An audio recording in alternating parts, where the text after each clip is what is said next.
ہم نے دیکھا کہ کویت فال ہوا تو جو لوگ اس رات کو کروڑوں پتی تھے وہ زیرو ہو گئے، کویت کی جو کرنسی تھی وہ زیرو ہو گئی۔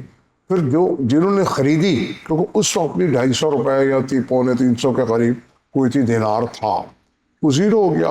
پھر وہ اس طرح تیزی سے بڑھتا گیا جیسے اس سے حالات ٹھیک ہوتے گئے۔ اسی طرح میں بات کروں گا عراق کی کرنسی کی، اس میں بھی یہ ہوا۔ پھر میں بات کروں گا افغانستان کرنسی کی، وہ 100 روپے میں تھیلا بھر کے آتا تھا، اب وہ 3 ساڑھے 3 روپے کا ایک افغانی روپیہ ہے۔ تو ہم نے تو اس وقت بھی لوگوں کو منع کیا تھا مت لے، لیکن لوگ آ کے ہم سے بعد میں لڑتے ہیں کہ آپ نے یہ کہا تھا اور یہ ہو گیا۔ میں نے کہا ہم نے تو اپنی رائے دی تھی اور ہم نہیں چاہتے کہ لوگ اس طرح کی مینوپولیشن اسپیکولیشن میں لگے۔ پھر میں آپ سے بات کروں گا بٹ کوائن کی، کرپٹو کرنسی کی۔ 2010 میں ایک پیزا بکا تھا 10,000 بٹ کوائن کی عوض۔ کچھ کہیں کہیں یہ بھی لکھا ہے کہ 60-70 ہزار میں بھی ڈیل ہوئی تھی کوئی، لیکن جو رپورٹڈ ہے وہ 10,000 بٹ کوائن دے کے ایک پیزا خریدا گیا تھا۔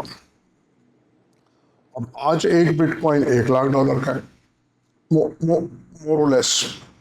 تو اب ہم سے لوگ کہتے ہیں، آپ تو کہتے تھے یہ کیا ہے اور یہ ہے، تو ہم کو اگر کل کا پتہ ہو تو پھر سارے بٹ کوائن میں ہی خرید لیتا 4-5 لاکھ، یا سارے ایرانی ریال میں رکھ لیتا یا کویتی دینار۔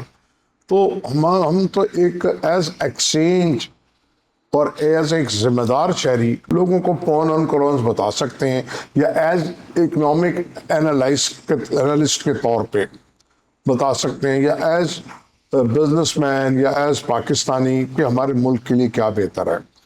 تو جس نے جتنا رسک لینا ہے لے، نہیں لینا نہ لے، لیکن سوچ سمجھ کے کرے۔ ہماری کوئی ایڈوائز نہیں ہے، میری، ٹھیک ہے۔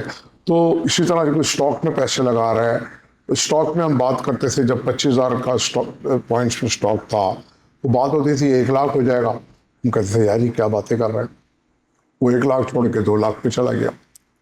پھر ہم بات کرتے تھے گولڈ کی کہ جی 1,50,000 ہو جائے گا، 2,00,000، وہ 2,00,000 چھوڑ کے 5.5 چلا گیا۔ پھر چاندی جو کبھی بڑھی نہیں ساری عمر، وہ 2,000 روپے سے لے کے 14-15,000 روپے چلی گئی۔ تو یہ تو ڈائنامکس ہی چینج ہو گئے سارے۔